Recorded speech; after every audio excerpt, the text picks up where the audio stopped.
what a good day. What a day to be a Mariners fan. We are first place in the AL West, second place in the American League. Raleigh breaks another record. Victor Robles breaks Houston's heart, and there's still so much more to come. The joint's out of control. It's raining cats and dogs. Like, what a time to be a Mariners fan, right? We've got a huge show planned for today. We're going to recap everything from the first two games of the Houston series. Plus, we're going to have Mariners minor leaguer and my good friend Brock Moore pop by. He's going to talk about his most recent season down in the farm. He'll talk about his upcoming Arizona Fall League campaign and the Everett AquaSox Championship that he's just claimed. We're going to have a great chat. We're going to break down all things Mariners. I mean, let's get into it. What a 48 hours. Let's get cracking.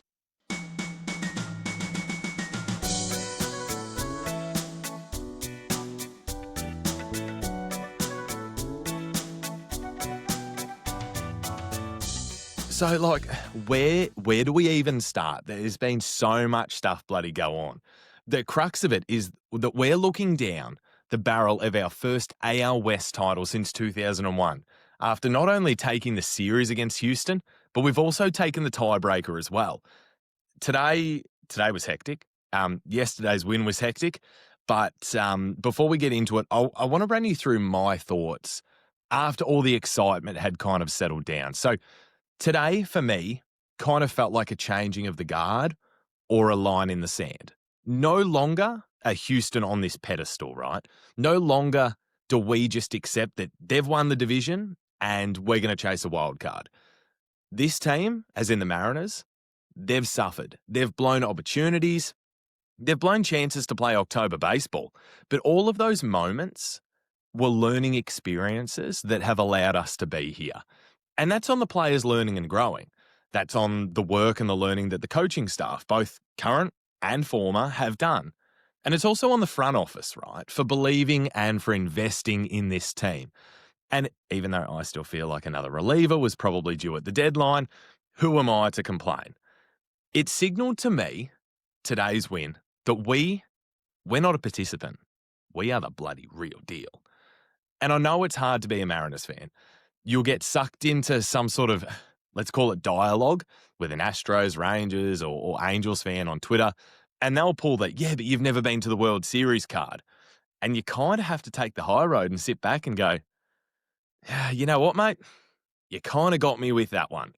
So we deserve this. Seattle deserves this. And on everything I have, I just hope that we can stay like this for one more month. I'll do nearly anything to make this happen. So with so much happening over the last few days, I guess we might as well just start at the start, right? So yesterday, because I'm recording this late here in Australia, I want to make sure this goes out before Game 3. And so let's just say, with all the time zones and everything, let's say Game 1. So Game 1, Julio goes bang early on. And I start acting like a goose on the job site. And I'm carrying on like a pork chop. No one knows what's going on. Like, it's AFL finals time at the moment. That's Australian football. People care about that. They don't even know baseball exists, right? I'm out there carrying, oh my gosh, Julio's hit a home run. And no one's got a blinkers of what's going on here. So Game 1, it's long ball after long ball after long ball. And we just make them pay. But then we hear the news. Brian Wu has exited the game. He's left the field with a trainer. And I'm not going to lie, my mind did go worst case scenario. Brian Wu has escaped any sort of serious injury, with it being reported that he's experienced some right pectoral discomfort by the way of a minor strain. No IL stint is expected. However, I wouldn't be shocked if he misses his next start or potentially is rested until the postseason. And the Seattle Mariners postseason and Brian Wu need to be a match if we're going to go anywhere close to where we want to go. Brian Wu has been our ace this season.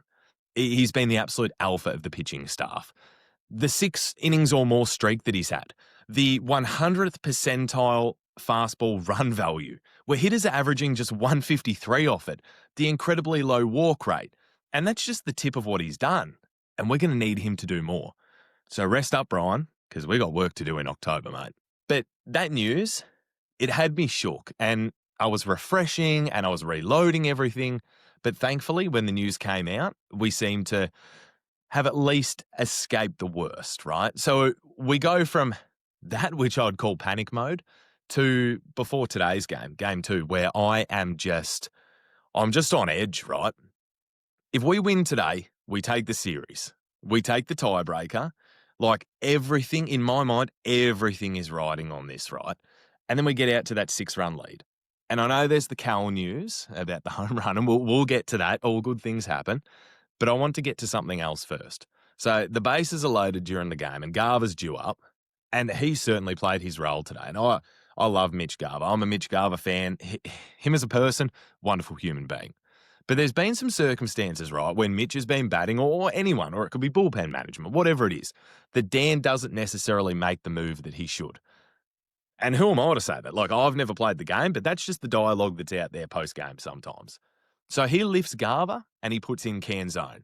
And it's like the 5th inning or something, right? And Canzone, he brings another runner over, and that was such a relief because I guess I'm just so used to us wasting runners in scoring position chances, and to see us pull a couple of extra runs in, like that was huge. That was really good. That made the soul feel good, right?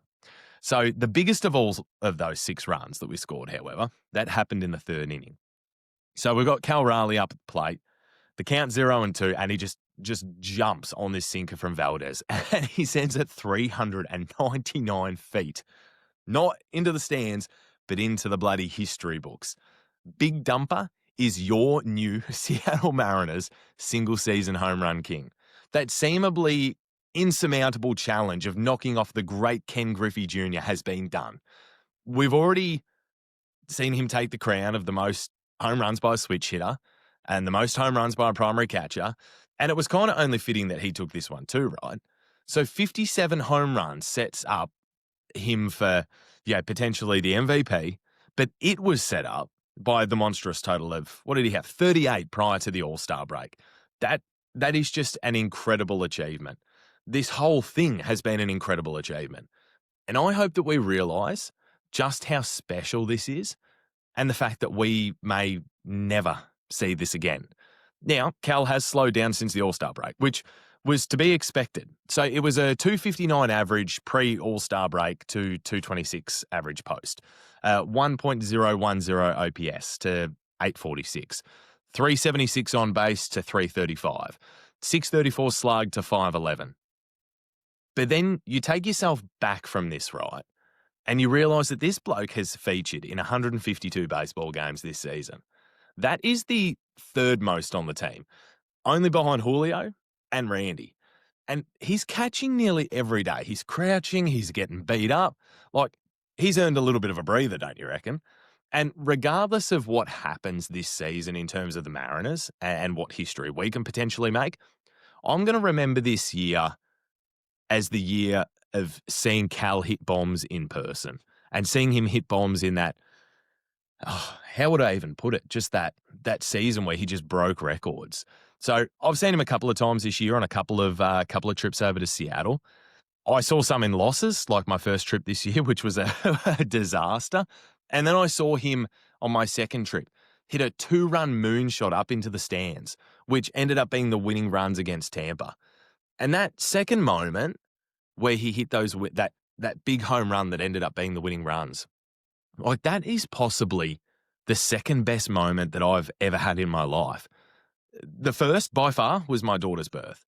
The second, like being home with 20+ thousand people all screaming, all wanting the same thing, screaming at this man in just pure joy, like screaming at Cal Raleigh, and watching him march himself to history and drag this team along with it. There was something really, really special about that. And then, not to get too emotional about the whole situation, but can you imagine Cal Raleigh's old man right now? All those hours in the backyard. The father-son time where no matter what happens, whether your kid makes it or doesn't, you're just glad you got to play catch with them and spend quality time. The hours in the car playing travel ball, the conversations on the road, those forever memories. Then Cal goes to college, right? So your son is a D1 athlete. You're proud as punch. You're thankful for the free education because you guys don't have free education like we do. Then your son's drafted. Part of that dream is realised. Then your son gets called up. He gets his first hit. He gets his first home run. Then he's a platinum glover. And then you get to throw to your son in the home run derby with your other son catching. And then he breaks records that are made by mountains of men like Mickey Mantle and Ken Griffey Jr. And he's probably going to take home the MVP. As a dad, it hits different when your kids do something great. And I bet you that Cal's dad has smiled and cried more happy tears than ever before in his life. The same as his mum, the sacrifices and the efforts that she would have made. This must be just a really proud moment for their family. And a special shout out to Cal's siblings as well, Todd and Carly and Emma. Like, as superhuman as Cal is, this family, that unit, seems to go everywhere supporting him. So you know that his folks or their folks have done a bloody good job in raising good people and good kids, and they're proud of them all. So thanks to Cal and a lot of other blokes, we're up 6-0. And of course, as Mariners fans, like, we can't have nice things, can we? And Carlos Vargas lets a grand slam slip by him, and in the old Minute Maid Park, there's a little bit of life left in it, and I seem to panic. But in a panic, what kind of person steps up and takes charge? Not me, that's for sure. That's the job of Victor Robles. So bottom of the ninth, Munoz is up, and goodness me, that fella's got to be worn out, doesn't he? He was so good last night, but at that time in the game, like, it was really dangerous for the boys. There's only one out, so this ball's skied, and I'm thinking, bugger, righto, like, Julio's going to have to play that on the bounce, right? And then we're all in strife. Then out of nowhere, this bloke comes in quicker than a cat on a hot tin roof, and I can't see the ball on the ground. And the ball gets thrown back, and we double up Myers, who thought he'd scored from second, and I'm just sitting there like cooked as a goose. And then I realise what's happened. Victor Robles, out of nowhere, just makes the most incredible of incredible catches and puts us in pole position to win our first AL West crown since 2001. And after the game, Victor said, yeah, I kind of just went for it. That's the sort of play that you don't think about, you just do. And boy, are we glad that he did. So funnily enough, he pretty well owns the two best catches of the Mariners season this year. I think Ben Williamson had a nice one. There was an effort at third. I think he caught it behind him or something like that. But you've got Victor's catch in San Francisco where he hurt himself. And then honestly, nothing can top today's effort, right? So speaking of effort, it was nice to see George Kirby do his thing today. 6 innings, 5 hits, but no damage done on the scoreboard, at least under his watch. He's still wasting a few pitches. He's still getting himself in strife between, today's outing and, his previous one, which he had 14 strikeouts against the Angels. Between those two, you kind of hope that he's getting right at the right time, because this year hasn't been the kindest to George. Last year, if you looked at his Baseball Savant page, there was a lot of red. And when it comes to Baseball Savant, usually in life, you don't want red on a test. On Baseball Savant, you want red, and you want lots of red. And there was heaps of red there last year. So he had great marks on the pitching run value, fastball run value, the breaking value, the chase rate, the walk rate, and heaps more. But this year, the walk rate, that's still at the 88th percentile. It's lower than it was last year. But really only the breaking run value stands out. And that is significantly lower than last season. And everything else seems like it's dropped off the face of the earth. And George is elite. George is an amazing player. And this season really hasn't been a true representation of him, his record, or his talent. And if we can get the George that we know in the postseason, then honestly, look out league. And another player that I'm hoping is going to find some form is Randy. I think he's like 1 for 30 or something at the moment. In his last 30 games, he's averaging 197. In his last 15, it's 186. In his last 7 games, 036. But again, this is why you have depth. One day, a guy's quiet. He might be quiet for a stretch, but the other guys pick up the slack. And we know what Randy can do in the postseason. So I guess now probably the most important part is what is next for the Mariners. So we're at 86 and 69. Nice. We're 2 games ahead of Houston heading into today's third and final game of the series. So as long as we win no fewer than 2 less games than Houston, make that make sense, we'll take the AL West crown. Now, Houston's run home, this is where it gets interesting. Houston's run home is 3 against the A's and 3 against the Angels. So the A's are 7-3 in their last 10. The Angels, they're 2-8. And they're all on the road, which means absolutely nothing because for the life of me, I cannot read into any advantage that rubbish AAA ballpark in Sacramento gives to any team, whether it be the A's or the away team. Now, our home run, that's a 6-game homestand for us. It's 3 against the Rockies and it's 3 against the Dodgers. Now, Colorado have lost 113 games this season. They're 18-57 on the road. But I also know how sometimes we can get sucked in to playing at our opponent's level. The Dodgers, they're 4 games ahead of San Diego in the NL West. So there's still a couple of games, so who knows if they're going to be resting blokes by the time we get to our series or not. They're 7-3 in their last 10. They're 36-39 on the road, and they've got 88 wins for the season. At full strength, they're kind of like baseball's version of the Monstars. And I guess we're just going to have to wait to see what they give us. But either way, we don't technically need to win Game 3 against Houston, but we need to win Game 3, if you know what I mean. Our magic number, that's 5. 5 games to pinch and clinch a playoff spot. Because as much as I keep hoping, Cleveland just will not stop winning baseball games right now. We've also leaped the Tigers for the 2nd seed after their huge skid. They're on a 5-game losing streak. I don't know how I feel about this, to be honest. I do like the idea of rest, especially when you look at how much that top end, being Randy, Julio, and Cal, have been flogged this season. But at the same time, I'm also a fan of momentum.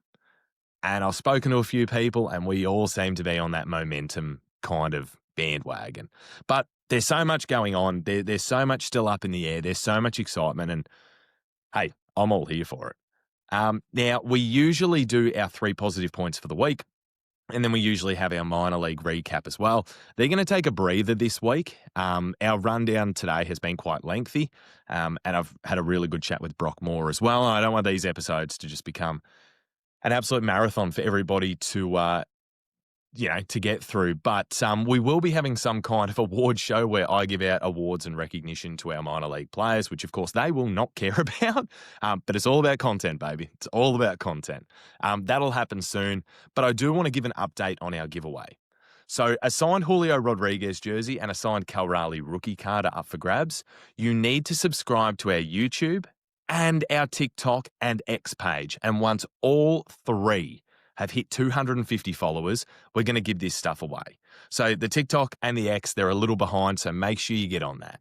And you can actually score yourself an extra entry by subscribing to our Spotify and then DMing me a screenshot of your subscription, which is free, and I'll give you an extra entry simply for doing that.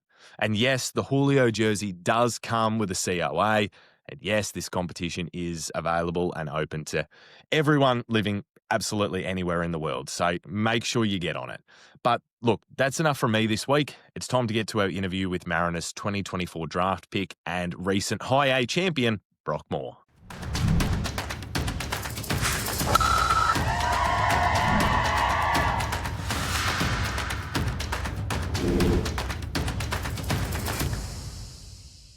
Today, we welcome back a returning guest who is now armed with some fresh championship hardware. He was taken in the 7th round of the 2024 MLB draft, and Brock Moore has helped the Modesto Nuts taste success, and now, most recently, the Everett Aquasox have also filled up the trophy cabinets. He's a first-class player, an even better human, and I'm thrilled he's able to join us again. Mate, thanks for coming on. Really appreciate it. Oh, thank you for having me back on. Yeah, you're down in Arizona. We just briefly spoke about it then. You've been named to the Peoria Javelinas. At least that's what I'm going to call them. That's how I'm pronouncing it. That's how we're rolling with it. So for those that don't know, baseball, it isn't over soon. There's Desert Ball. So it's 6 teams. They're from a combination of clubs. So Peoria is Baltimore, Cincinnati, Minnesota, San Diego, and Seattle. So my first question is not even baseball related. How nice has it been to get down to some consistently warm weather, mate, and away from that unpredictable Pacific Northwest stuff? It's definitely hot. Like, I got here, I didn't even unpack any of my winter gear. It still is sitting in my suitcase. I'm not taking any of that out. What a waste of time. Absolutely. Yeah, exactly. So I'll make the general assumption here that the Fall League probably isn't on most casual fans' radar, but it's a bloody good program. So how does all of this come about, mate? Does the club come to you and suggest this? Do you put your hand up for some extra reps? How did you get yourself down there? Oh, I got to break some news to you real quick. If you could tell, I didn't pitch in the playoffs. I broke my finger. So, yep, here's some news for your little podcast. I was doing a pregame touch and feel, and the tendon in my knuckle, like, kind of like pulled like a bone spur off. So I'm in this for 2 more weeks. So I don't know if I'll be able to actually play in the fall league.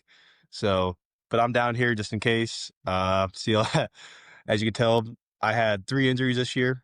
And so when I was down rehabbing for my forearm, uh, one of the guys just kind of pulled me into the office, was like, "Can you come talk to me?" And I was like, "Oh God, where is this going to go?" And, he just kind of broke the news. He was like, would you like to play for the fall league? Like, we'd really want you to play for us, due to the lack of innings this year, just kind of get you back comfortable on the mound. And so I accepted it right away, but rough year for me this year, lots of injuries. So, I mean, at least it happened last game of the year. Uh, get a long off season to get it right, and we'll go from there.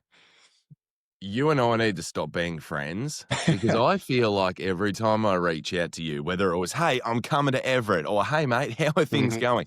There never seems to be good news that comes from this. So, yeah, Yeah. that's really disappointing, mate. But like in 2011, Bryce Harper and Mike Trout, they were in the fall league, so they were Mhm. at the time up and coming names, and they were two of the top four prospects at the time. And that fact is interesting because this fall league will also be the first time since then that that happens. So there's Kevin McGonigal and Sebastian Walcott both being named. Neither are with the Mariners organization, so don't give a shit about them, but apparently they're really, really good players. There's going to be eyes on it. If you can pitch, what would you specifically be looking to get out of the fall league? Is it just reps or is there something else that you're working on as well? It would honestly just be reps. I mean, and the competition is unmatched. I mean, you're facing some of the best prospects in baseball. Maybe there's could be some big league rehab guys in there. So you're facing really good competition. So honestly, for me, I think it was the third to last week of the season. Our pitching coordinator told me, he was like, basically just told me that I don't throw my gyro enough. It was like my only pitch I had that was green. Like, we have like a red and a green. It was green in every single box. And he's like, you only throw it 13% of the time. And I was like, well, I didn't know that. And so it would have been like me just turning into like a 2 pitch mix closer type person and just trying to learn how to develop that. So that's what was my plan was going to be, just kind of attack with 2 pitches instead of trying to land 4 different ones. So I just was going to use it as a big learning curve and try to get as many reps as possible.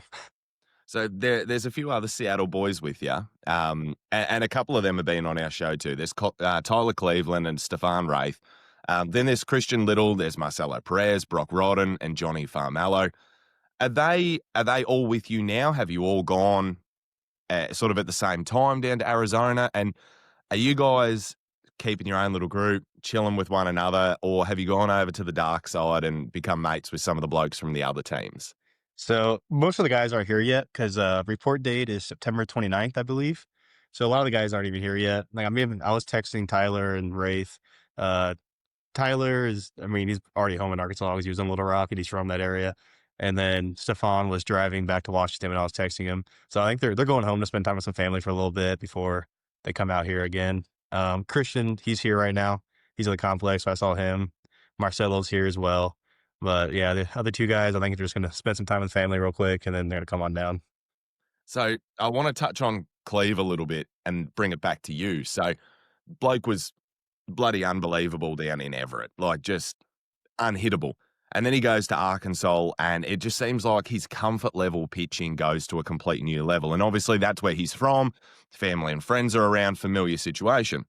Now, the Aquasox play quite a bit down at Oregon.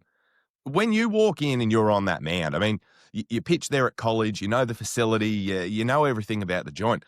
Do you feel an extra calmness that comes over you? Do you feel more comfortable? I didn't look into the numbers of when you actually pitch there, but do you feel like you do better in a familiar sort of area? Oh, 100%. I think I almost check on the side every time I pitch in Eugene. Like, with that mound, I'm just so comfortable with it. I mean, I threw like 40 innings there at Oregon just the spring, and then another 20 in the fall. So I've had like 60 innings in my belt on that mound, and then yeah, the Everett innings. So I was really comfortable. Like, I I knew the mound, I knew the backdrop, I knew the scenery. I had my old focal points at Oregon where I'd reset myself. So it was really comfortable actually pitching on that mound. Has there So been somewhere I had Charlie on 2 weeks ago, and I think it was might have been Vancouver, and he just got torched in both of those places, and he goes, "Yeah, I think they kinda might have had our signs, but they were places that he struggled." Was there any ballpark that you were at last season where you just went, "You know what? There's just something about this place where I just can't get it going." It might be the atmosphere, the crowd, the weather, the mound. Was there somewhere that you didn't feel comfortable, or was everything just kinda all the same all season? I think Hillsboro, I got shelled every time I pitched there. Every single time I give up like four singles. I'll give up, walk some people. And it was like, I couldn't get out of it. Yeah, I think twice by the time I was there. So Hillsboro ate me up. Yeah, you know what? Next season, go in, 3 up, 3 down, get yourself Yeah. back on track, and you'll be Hmm. flying. So the competition, it doesn't begin until October 6th. So outside of keeping an eye on the big league club and all the craziness that's happening there, what have you been doing to keep yourself busy, mate? But also, I know you've got the finger thing, but how else are you keeping yourself in game shape too? Let's see. Right now I can't really do too much with my finger, so I've been just doing some lower body stuff. Been trying my guy I trained with for the past 4 years. He just moved to Phoenix, so his facility's opening up. So I'm going to be going to him in the meantime as well. So I'll have the Mariners complex and his complex to kind of bounce back and forth. So it's going to be a really beneficial offseason for me. Um, I think I'm only in this thing for 11 more days, and then I go see a hand specialist 3 times a week, and then I'm free rolling from there. So I mentioned it starts on the 6th. It's going to run until November 15th. And then I imagine once the fall league's over, you're going to have a little bit of time off. In terms of your arm and its health, how long are you just going to go cold turkey and do nothing with that arm and let it rest? And then leading into spring training, when will be your time where you start to get that arm going again, just on your own boat in your own time? Yeah, I mean, I'm going to use this time with my finger as my dead arm period, just kind of because I don't want to like do a dead arm, ramp up, shut down, then ramp up again. So I'm just going to use this time as my kind of like cool down period for my arm. And then I would love for like it's in January, the Mariners have a camp called Shove Camp, and I'm hoping to get invited to that again because if Folly doesn't work out, I want to touch the mound as much as I can before spring training starts. So I'd love to do that camp again if I get an invite. So I'm just kind of I would prepare to because I did Shove Camp last year, and I think we did 2 bullpens a week, and it was like 100% effort by late January. So I just got to be kind of prepared for that. And I think last year I kind of sped up too quickly because I didn't really understand like what I need to be going into spring training. And my agent got on me a little bit. So I was like, yeah, that's my bad. Uh, but now I know I have a little bit better feel like when I need to actually like ramp it up and kind of have like velo milestones for each month instead of just going in blindly. So we have the Australian Baseball League here, which is like a 13-week, maybe not even that long season. A lot of players come over. We've had Acuna Jr. come. Yusei Kikuchi's pitched in the league. It's just extra reps. So I know that you're not going to come and play that, mate, because you and I couldn't organise a chook raffle. Every time we try and catch up, something Mhm. happens. But there's options like that out there. Are you potentially just going to go and join in some games with some people? Like, you can't just be working in a bullpen all the time. Are you going to try and get some live simulation in as well? And where on earth do you find this sort of stuff? Yeah, I'd have to speak with the Mariners about that because there's lots of liability with like if I just go and join a team randomly. So I'd have to like talk to the Mariners about that. And if there's no team like I can go play for, I'll just do some live at bats, like some people in the Phoenix area. If there's minor leaguers here, because I know a teammate from Oregon, he's living in Phoenix this offseason, Mason Neville. He was just picked up by the Reds this year, and he led home runs in college last year, so he'd be a great competition. So if he's still around and I'm ready to throw bullpens, I will gladly text him, be like, "Hey, can you stand in the box for me? Like, I just need to see some hitters." So I have that for me, but I think actual games that would have to be. I'd have to take that with the Mariners and kind of see what they actually want and like think is best for me. See, that's the craziest part. Like, coming from a basketball background, like, I couldn't imagine just playing one-on-one all off season and then expecting to, go straight back into a game situation. And I think that's sometimes something that people don't understand about pitches as well. Like, that is such a high pressure situation when you're out on the mound, and there's so many variables, and the pressure goes up with runners on base. And yeah, All the power to you. The mental strength that you must have to, obtain must be insane. So this past season in Everett, not as many games, not as many innings as you would have liked. It was 25 games, 18.2 innings pitched, a couple of trips to the IL, as you mentioned. Not the ideal season. We know about the finger thing, but what other injuries did you go through throughout the season? And besides the finger right now, how does the rest of the body feel? My body feels great, honestly. Let's see.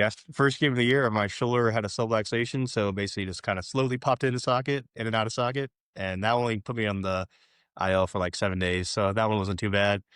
And then I started, I think it was like a month and a half, and then my pronator and flexor strained, and I was out for another month and a half, and then slowly got back into a rhythm again, and then my finger decided to blow out on me.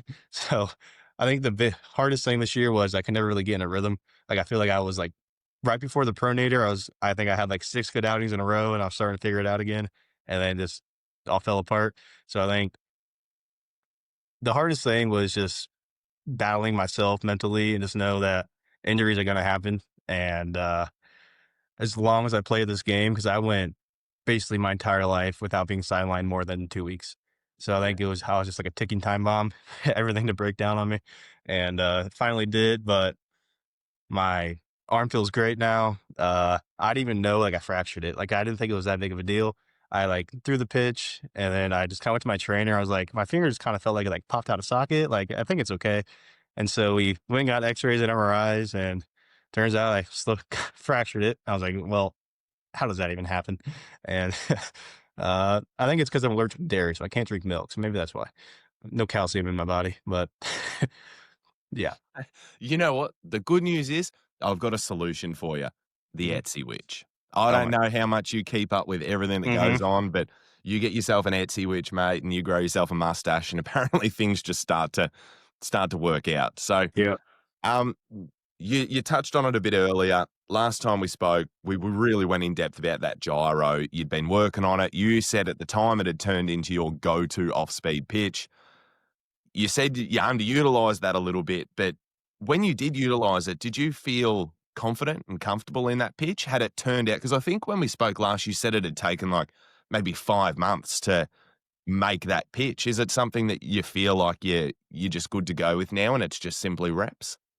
Yeah. When it was on, like I didn't wasn't even thinking. Like I just was throwing it as hard as I can in the middle and just letting it do its thing. And those were my best outings. Was I was just free out there, just kind of just knowing that if they hit it, then they put a good swing on it because I was just I was throwing the hell out of it. And it basically, I think I gave up 2 hits of it all year. One was like a home run. I just left it hanging, and then the other one was like a backside single. So like those are gonna happen. So I just need to trust that if I throw it in the zone majority of the time, it's good. It's gonna be in my favor.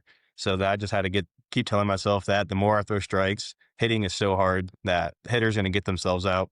And if they do put a good swing on, then it's what they're supposed to do. They're supposed to get a hit.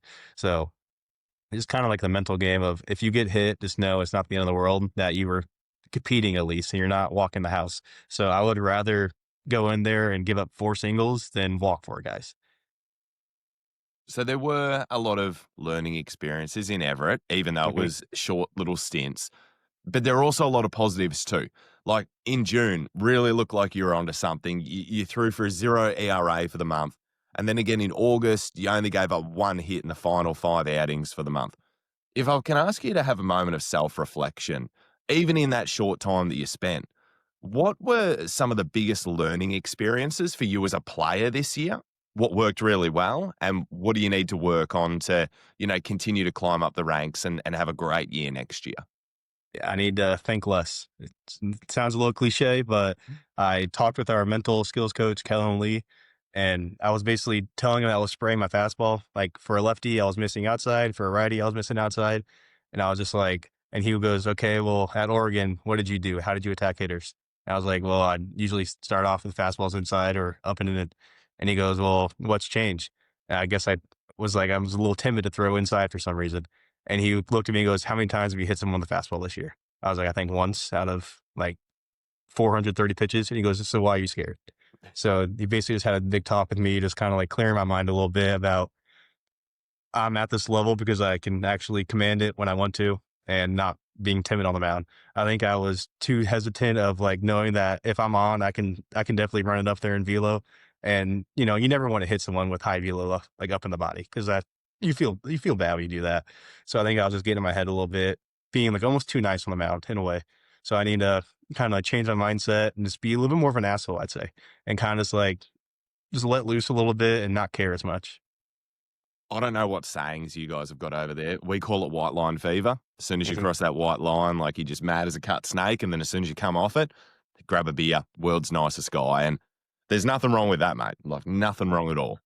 Now, Charlie and a few others have mentioned to me that Everett is a place where you can be punished really easy if your pitch is just the slightest bit off. And before I'd gone to the field, I was like, oh, okay, like, I'll take your word for it. And then I rocked up to Everett and I was like, where's the rest of the field? Like, that is such a small ballpark that you can just get tanked in.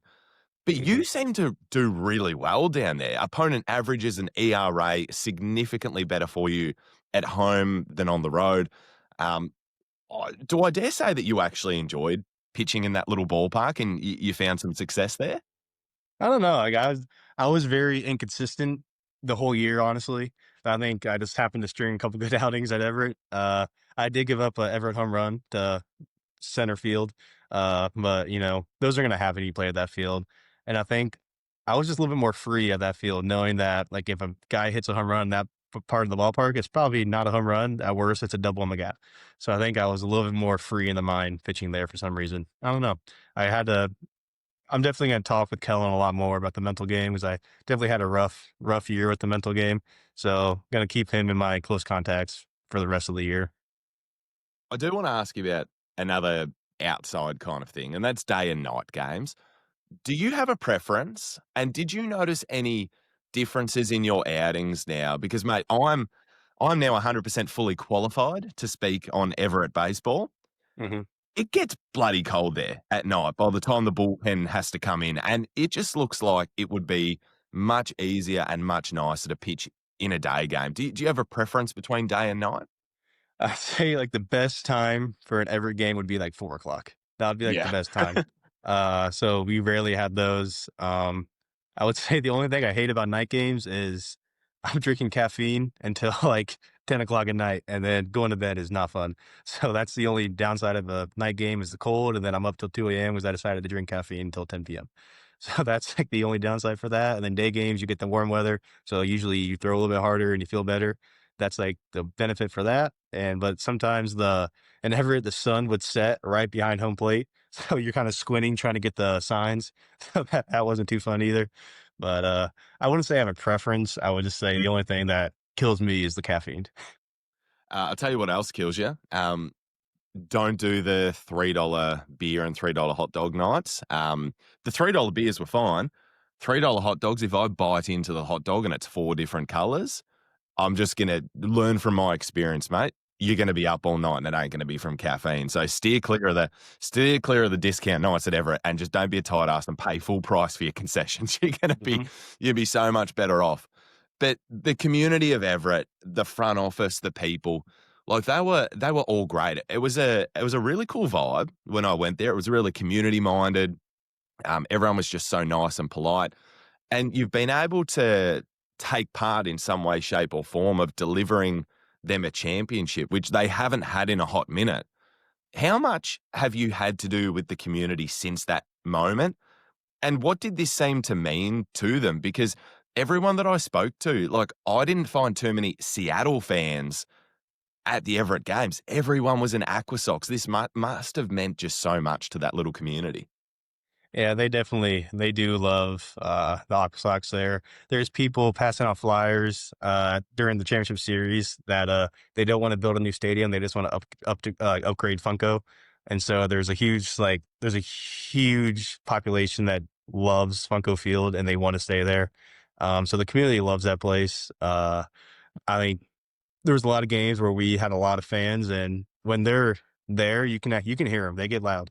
So it's definitely a fun environment when the fans are rocking. So I did enjoy it 100%. A lot of we had super fans that come to every game, and then we had one of them would come to road games. So there's some guys out there that bleed the Aqua Sox, and it is fun to get to know them because it's kind of first name basis because they're there all the time. So when you're going to say hi to them, you can always hear the voice in the crowd. You know who it is.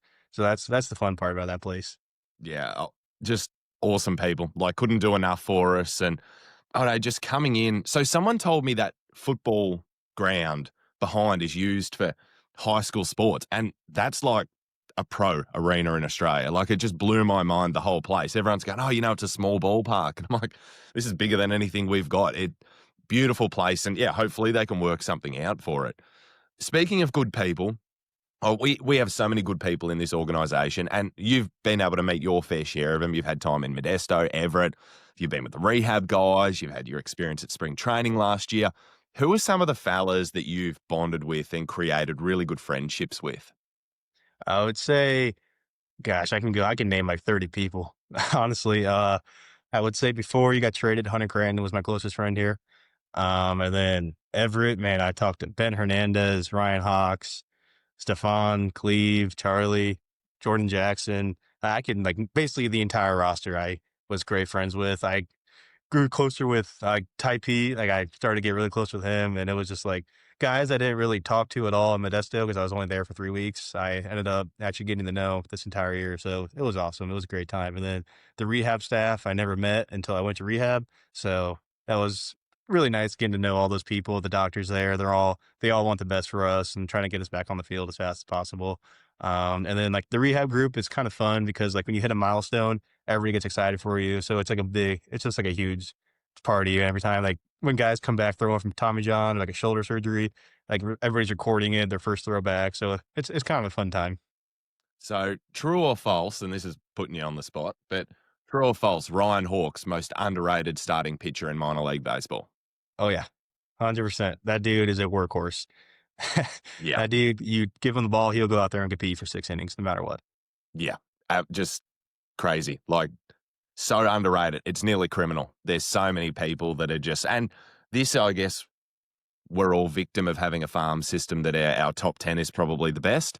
But people go, oh, yeah, the top 30 is pretty nice. I'm like, no, you have no idea. The top 50 is nice. Like, it is so deep. Like, we could not draft for the next 3 years and probably be fine. That's probably going a little bit far, but yeah, it's just so bloody good. So I had Austin Kitchen on and I asked him this question, and I want to ask you the same because we're talking opposite ends of the scale, starting your career versus a guy that has made it to the major leagues. But I still think the question is really relevant.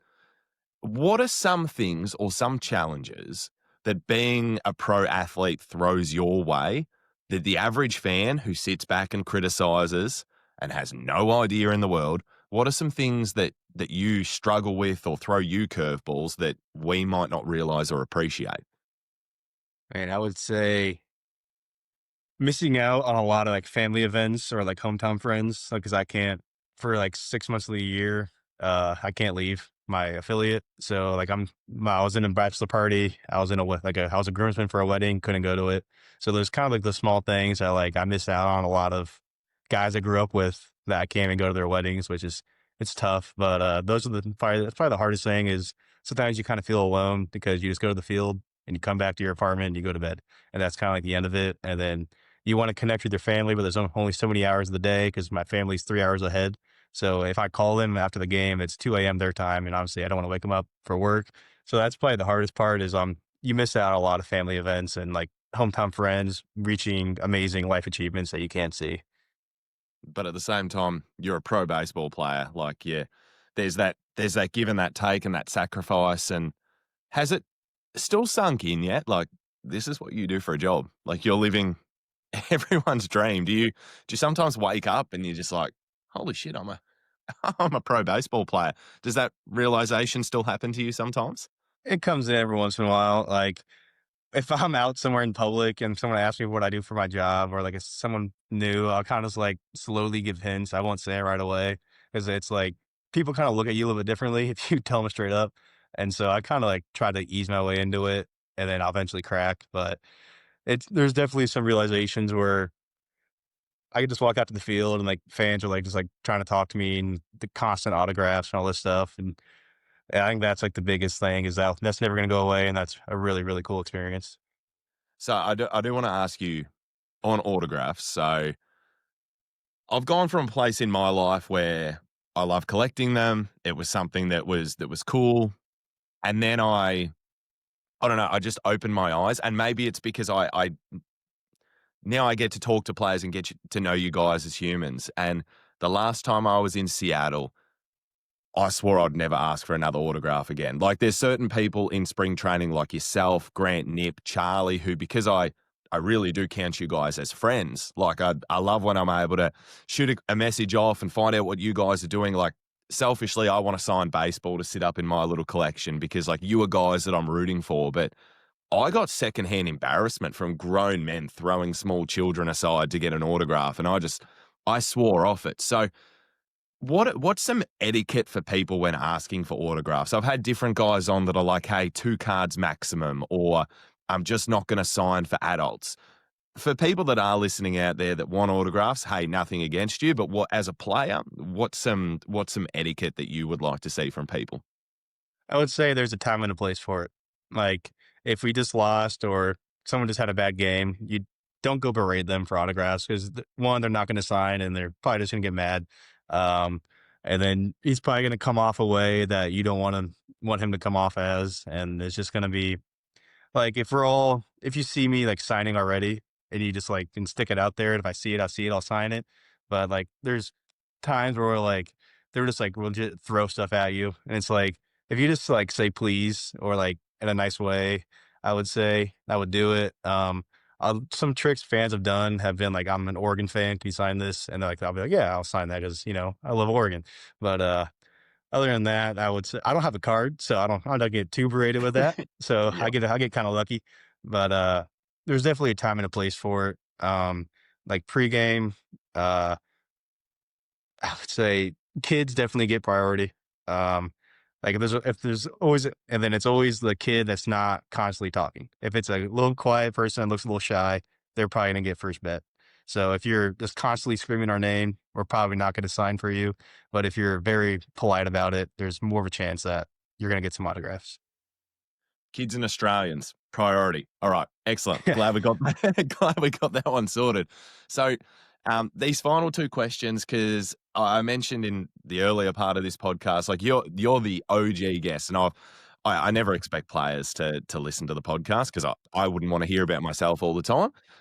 But I've said to everybody on here, like, you kicked this off. Like, you're the first player that came on that, yeah, just started this whole ball rolling. So as the podcast has grown, I've added different things in. So we have these 2 questions that I ask everybody at the end now. So the first one is, you're having a dinner party and you can invite 4 people, but 2 of those people need to be current Mariners players, big league players, and the other 2 can be anybody that you want, dead or alive. Who's coming to your dinner party? I would say two current Mariners, Brian Wu, because I would love to know how he transformed his career from his college to his professional where he is now, and kind of what he did mentally to change that. And then definitely Cal, just because a catcher, I want that connection and kind of learn from him constantly. He's a big league hitter, and then he knows how to get big league hitters out. So just kind of trying to pick his brain of like what's the best approach for me as a pitcher. And then dead or alive, gosh, I would say, oh man, I would go probably Verlander just because he's my favorite pitcher growing up. And then I would say, oh man, kind of random one, but Dustin Pedroia. He was my favorite player in the world when I was growing up, and I always looked up to him. I loved his story. So I think Verlander, Pedroia, Wu, and Cal would be my 4 I would talk to. It's not a bad dinner party. No steak, nothing that requires Brian to use his arm or his peck. It's got to be someone might even need to feed him. Like, Exactly. he is so important to what we're going through, which is crazy because, how do you, I mean, a testament to him. I've been lucky enough to get to know his mum a bit, and be able to talk to her. And I'm in awe that you're a guy that may not have been drafted, and you've become this ace that we are relying on you for a World Series drive. Like, talk about investing in yourself and believing in yourself and, trust the process or whatever you guys say it. What is it?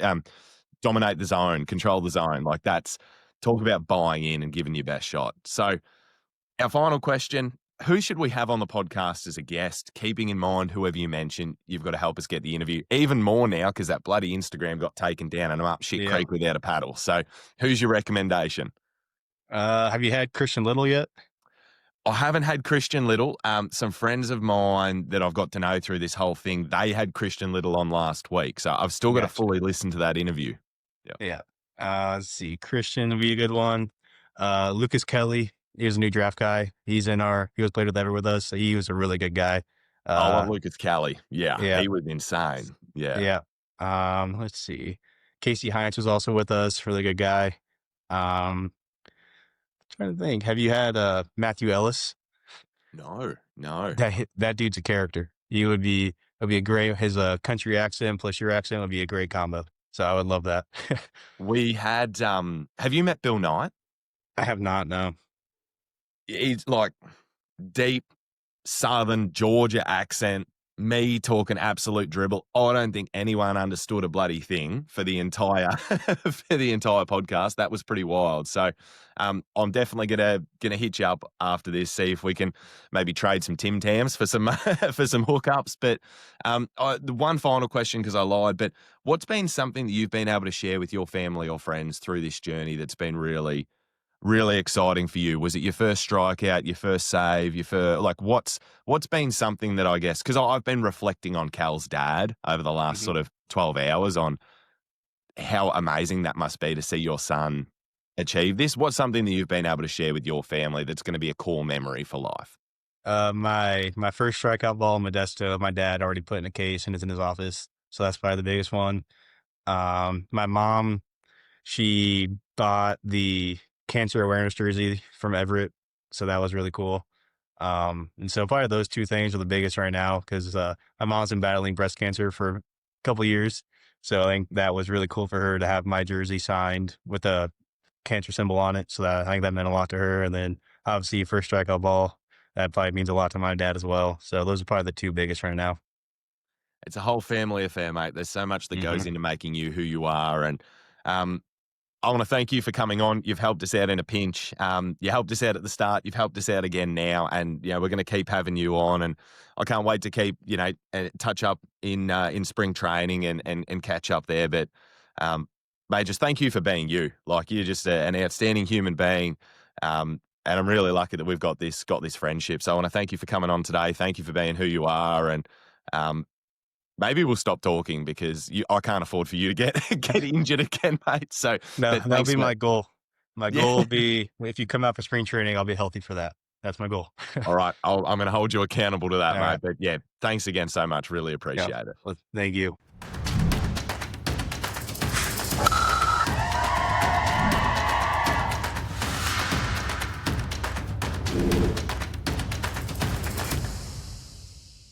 So a big thanks to Brock for coming on the show. Brock was our first ever guest when I started this. First ever guy I reached out to. And, I'm really proud to say that we've become really good friends through this. And, our Instagram was deleted. All of our connections, everything that we had lined up was just gone, just taken from us. And, I just hit Brock up and he's 100% I'm coming on. Like, this guy will just do anything, and really wishing him the very best of luck, for everything that he's got coming forward. I think so often in society where we want stuff for ourselves. Oh, it's me. I want this dude to succeed. Like that's on my wish list for life. So big thanks to Brock for coming on. And again, just another shameless plug for our giveaway. It is a signed Julio Rodriguez jersey, a signed Cal Raleigh rookie card. I mean, you guys know the value on that. I don't need to tell you what that is. Comes with a COA. It's open to everyone. You need to subscribe to our YouTube. You need to also subscribe to our TikTok and our X. All three platforms need to hit 250 subscribers. When they do, we're going to draw that. That's going out for free. And once that's drawn, there'll be a signed Logan Gilbert jersey that's also up for grabs. So you know how we do things here. We ask for your subscriptions and your support, and we make sure we give stuff back to you as well. So thanks for tuning in. I look forward to the next episode. But between now and then, stay well, stay safe, and of course, go Mariners.